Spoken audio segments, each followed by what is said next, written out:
introduction, and I want to thank the Central Library, and I want to thank North Belfast Festival for actually having me on their programme. It's a great honour for me to be part of it, because I'm a North Belfast girl.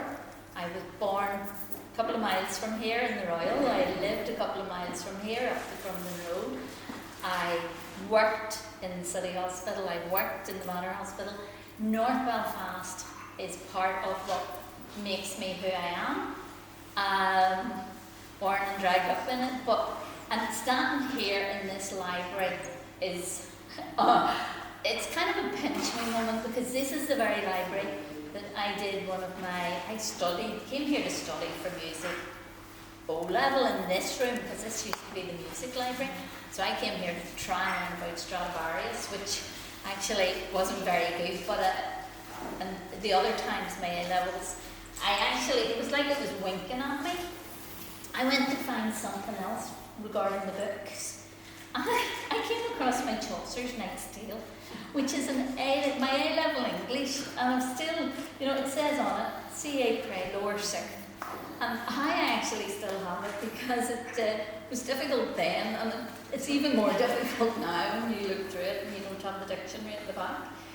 But I would have been trying to study in this very building all these subjects, and probably the one I studied best was the talent. It was like most people who came to libraries to study.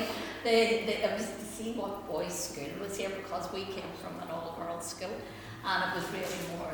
Probably could have got an O-level and an A-level in the talent, but it didn't do me wrong. But then Chaucer got put away for quite a long time, because for the next time, the rest of my life, at 17, I decided to go into nursing and became a nurse, trained in the city, worked in the Mater, worked in GP practice. So the only writing I ever did was either to help my children with homeworks, because I have 6 children, many who have supported me here today, so thank them for coming, and thank all of you for coming. But it was shopping lists, it was assignments for diabetes, it was assignments for asthma clinics. It was most of the stuff never came to this library. It was all over in maybe the Royal Libraries for research well before Google. The doctors thought it would be a good idea as a mother of 6 and a full-time job to send me on a degree as well, for the nurse practitioner degree. So I had to study in the middle of all that for the degree. So most of that was quite highbrow. So none of it was gentle, kind writing.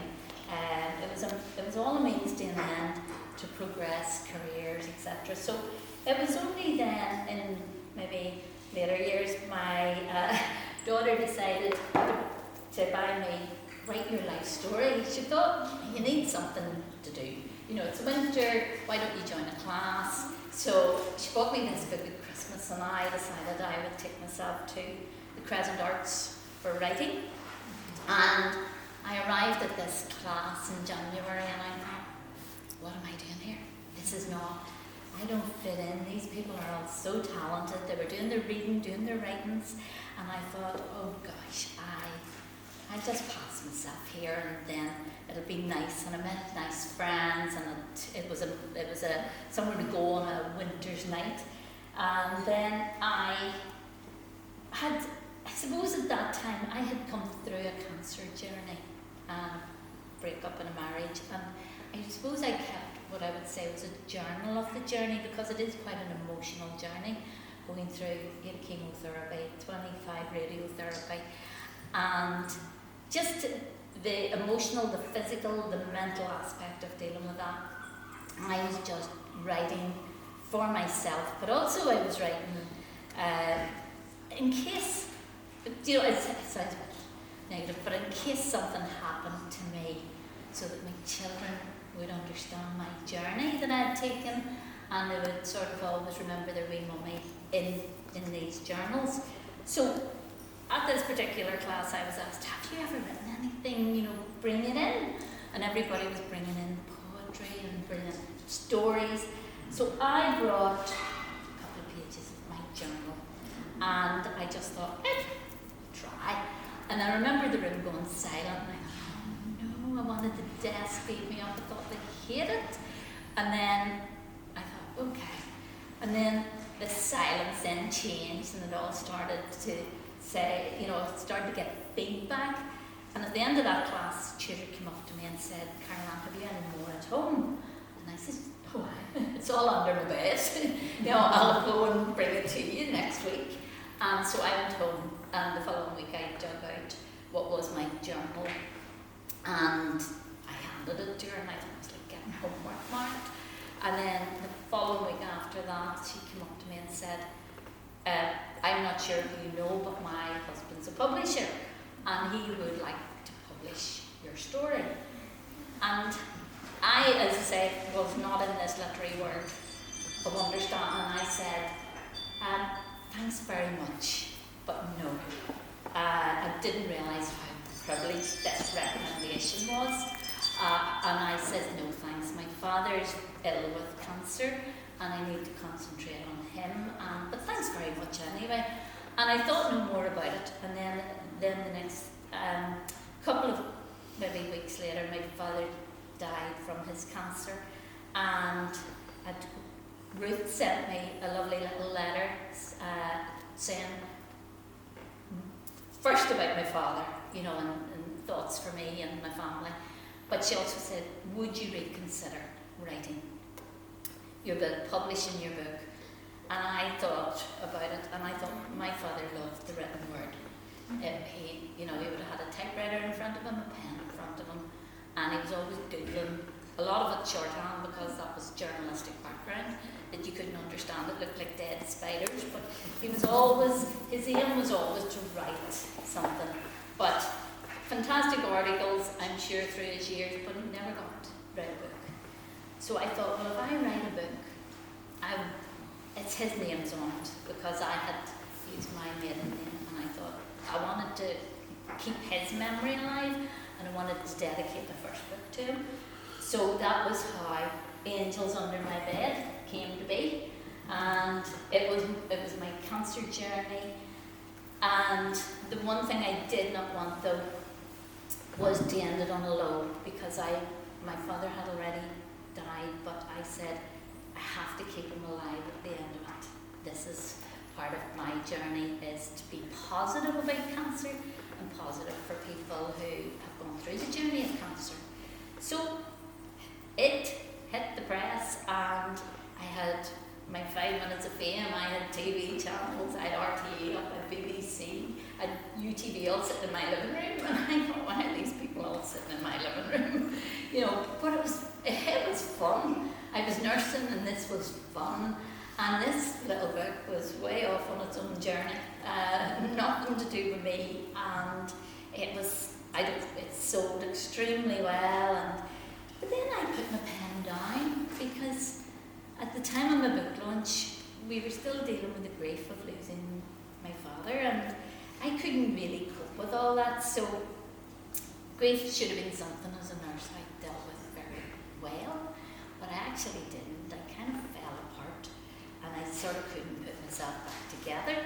And by this stage, I was a single mother of my 6 children, and I think thought probably Mum's lost the plot, because I made this decision to go off and walk the Camino, the 500-mile Camino, on my own for 24 days. So I did that, and I thought, okay, this is a good idea.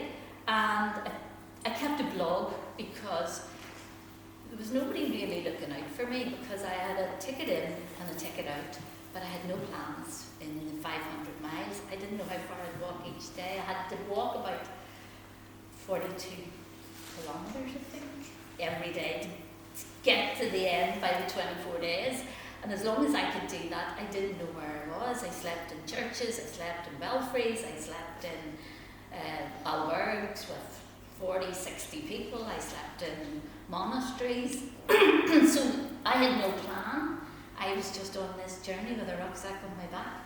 So I kept the blog thinking, if I break my neck on the Pyrenees, if I fall down one of these ravines, if I get attacked by a wild animal, my kids might not notice until the fridge is empty. So I thought, I keep this vlog so that they'll know where I was the night before, and if somebody thinks, where'd Mommy go? You know, have you haven't heard from her, haven't seen her? And the next thing then, suddenly, well, we knew she was in this little village 2 days ago, so we'll do a search party around that area, and then that was grand. But when I came back home, because really I would have walked all day the 22 miles, and then every evening I would sit and write the blog, find a little cafe that had an internet, went on their internet and binged it off into the great beyond. When I got home, about 9,000 people had read it in about, I don't know, many countries. So I thought, well, maybe there's a story. And this was then the story for my dad. The walk I did through grief, the walk to get me, I wouldn't say out the other side, because grief is a very long journey, but it was a 500 miles that I wrapped myself in his garden jacket, and I walked, and I found peace, and I walked to the day that was his first anniversary. But I also walked it, called my Penny Mile Camino, because I walked it for everybody like him and like me who had cancer, who died from cancer. So every mile I left a penny along the walk, and it was every day I tried to remember, you know, I put it down for different people I knew, and then the next mile would be maybe for patients that I knew, and then I just started putting it down for people who have cancer on their cancer journey. And I was sitting in this albergue one night, and this Irish girl came up, and she says, "Oh, you wouldn't know what I just found. Found a penny, pick it up for today, you've got good luck." And she picked up, she'd seen one of my pennies, and she picked it up. So I was explaining to her, and I says, "I'm so pleased that you have picked that up, and I really do hope it brings you good luck."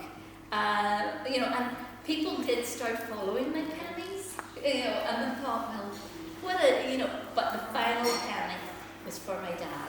It was at the altar of St. James in Santiago. If anybody knows Camino, you walk towards a Compostela, which is St. James's Cathedral.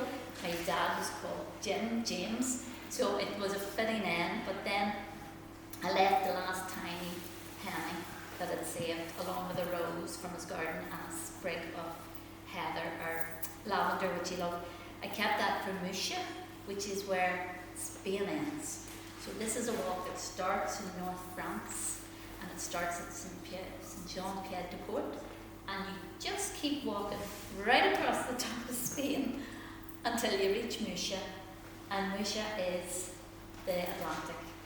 And there was such energy at those rocks and those stones that it was the strength of the Atlantic was banging against Spain. And I just set those three symbols of my dad on those rocks, and I thought, you know, the water will take it, but his energy will carry on. So again, you know, these books, I never sat down to write a book. They kind of wrote themselves in some ways. And then, as I said to you, you know,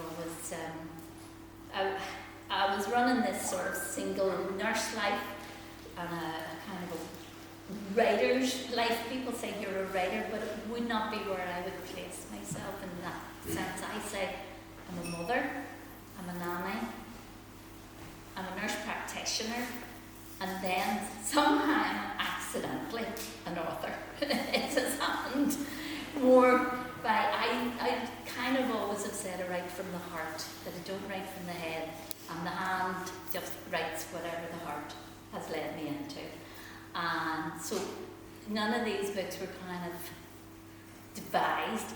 And it's funny what also books can bring you along your journey, because as I say, I had sort of set myself up after the marriage that I was quite happy single, solo, and finding me for about 7 years, you know, just who was I, where was that wee girl again, and looking after, and because there'd been a few avalanches of repeat scans and threatening that the cancer was back on the other side, so you were always jumping the waves. And so, you know, you did a couple of times that these tsunamis took over your life, but you somehow managed it. But when I was it was a day as well when I was just crying very sorely. The boys had gone out. My son's lived with me, so it was one of the days that left to go out for the night out with their friends, who are thankfully all supporting me at the back there. And I was really like, you know, that real hard cry that nobody could hear when you're in the house because you just hold it back. And I remember going to look for my dad's letters, and I thought I need to find something of him just to give me the courage to keep going. And I think, as I said, it was around the time of Caminos and this writing. And when I found his letters, once he'd written to me as in the Gael talk, once he wrote to me when I was staying with my aunt in England when they shipped us off to get us away from the troubles. And then in the middle of it, I found Tony's, my gent to my left here as well. And his letters were like 17. We were a holiday romance when I stayed with my aunt in England. And we used to write to each other. And so it does feature in the third book, because his letters came back and forward for about 9 months to a year. But then it's hard, it was the 70s, it was hard to keep contact with people in England. You couldn't have asked them to come here. And, you know, it just wasn't the place, it wasn't the relationship to keep. And so we stopped our letters. But during this time, when I was sort of kind of lost, I found Tony's letters. And in the middle of my dad's letters, they were all tied together. I don't think I'd kept them all, but it was a good half dozen or more anyway. And I remember reading those letters, and they made me laugh. And I thought, gosh, do you know, I haven't laughed since my dad died. And I just thought, hey, as you think, when you get to a certain age, I wonder, is he still alive? Sorry about that.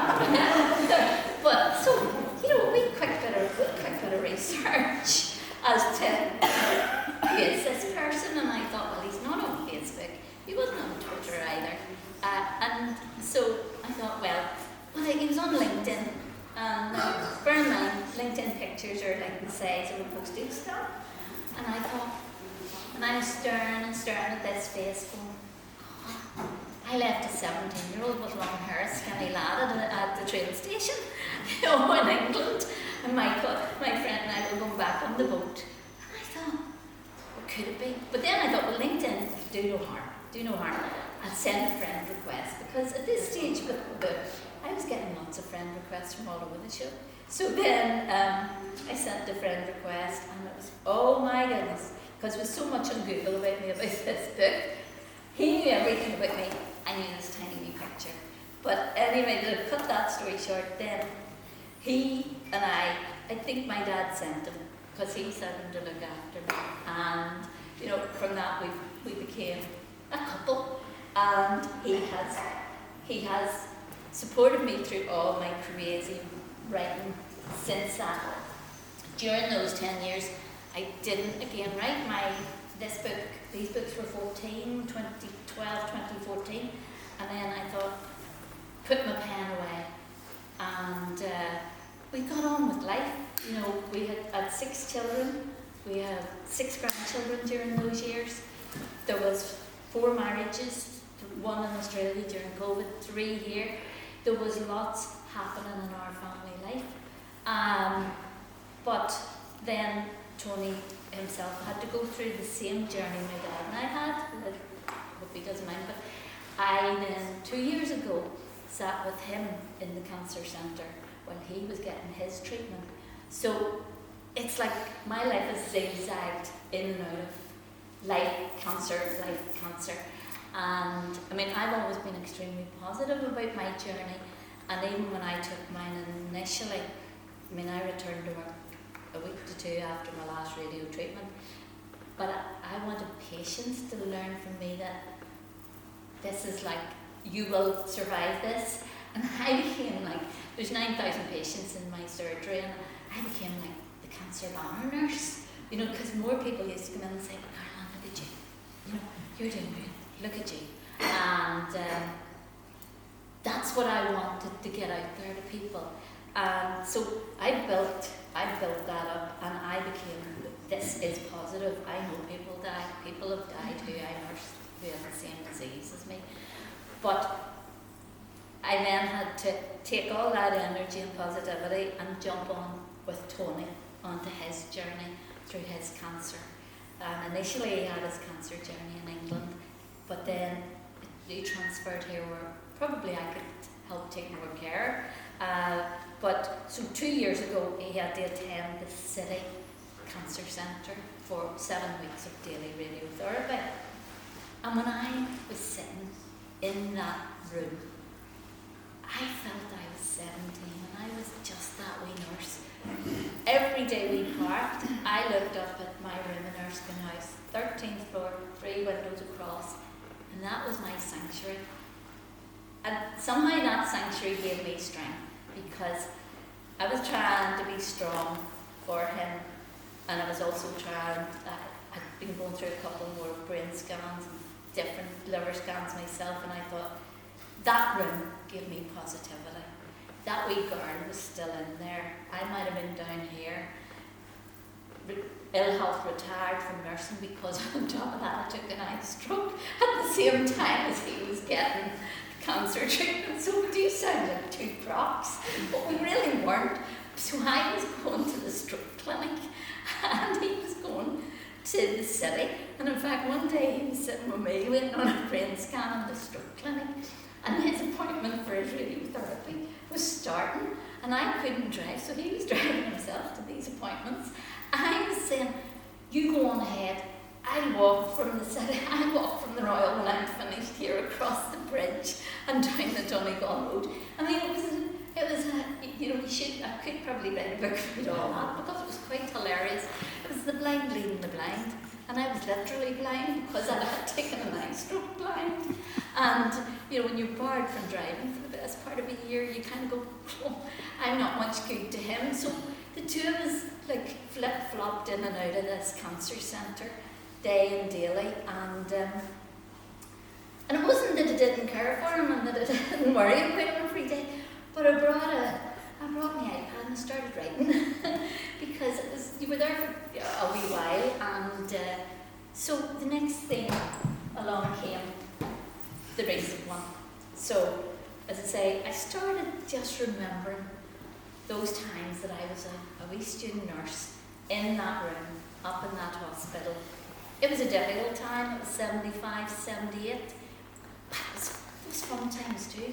So what I wanted to try to do with this one was combine the fact that there was troubles going on all around us. We as young nurses, 17, 18, 19, were dealing with horrible things that we had to see. Patients I can still remember that had no faces from breeze blocks being dropped on them. There was shootings every day, there was bombings every day. There was people just, we all talk about the statistics of our troubles being the people that died, but we saw the people that lived and didn't die, the people with amputations, the people who had lost their eye, the people who with severe burns. They don't get counted, and they're not a statistic anywhere. Thousands and thousands of people. And not even, I was in a bomb myself. At one point, and I think it's in the Angel book, might be in the other book, but when I was 18 and I went to a dance that was bombed, and I remember two of my friends who were 18 as well, running to me saying, it was like watching the movie The Towering Inferno. These two people ran to me completely on fire, and all I can remember, I didn't know who they were because it was just a blaze of person, and it was outside, and they ran to me, and until they opened their voice, said, Carol Ann, put me out. I was 18, I was a second year student nurse, and I thought, what do you do? I was in as much shock, but I started to roll them up in a wee leather jacket, and sturdy gravel ground, and the whole night, it's still there, somewhere very far back, but we all dealt with that. That was part of our lives. I went home. They ended up needing 4 years of plastic surgery in Dundonald. They attended for 4 years because to wait in skin growing for skin to replace. I was very fortunate. I don't know, my angels must have been looking after me because I was in one of those cars, but I got out unharmed. And sometimes for that, you also have guilt because you think, you know, why them and not me? So you've also got a kind of a, you've got that probably a PTSD from the actual trauma, but you've got a different style of PTSD in that you're guilty that you didn't end up being burnt from head to foot, that your hair was still in place. And I remember I used to drive up and down, because it was down in Downpatrick they were taken initially, up and down to the Down Hospital on the motorbike. And after work and visit them, and they'd be turned on these frames. And, you know, so that's how close I came, not only as a nurse, but as a friend, as a person, you know, to our troubles. So I kind of thought that those memories maybe deserved being kept. Because I wasn't sitting in a hospital, I was sitting in a book, I was sitting in the story. You know, I felt like if I'd have walked up to Wakehurst, Windsor, they were all gone now, but I scraped by, there was a few, there was a couple of old buildings at the back. I could still feel those old sisters, the nursing officers, the friends, the chums, the porters, the doctors. I could see them all still there, you know, as I say, it was like I just, in some way to protect myself from having to, I suppose, deal with Tony's trauma and try and stay positive. So a lot got written in the 7 weeks that we went there. But thankfully we came back unscathed from both the stroke clinic and the cancer centre. And so again, I put this together and I thought, maybe. So I just asked a local publisher and sent it to him, and he says, absolutely. And this little story got born the end of October, 24. And I don't know what these 3 girls are doing, but they're on some journey, because in the first 9 weeks, he had made 1,000 copies, and we sold out by my son's birthday on the 21st of December. They were gone. There was none left.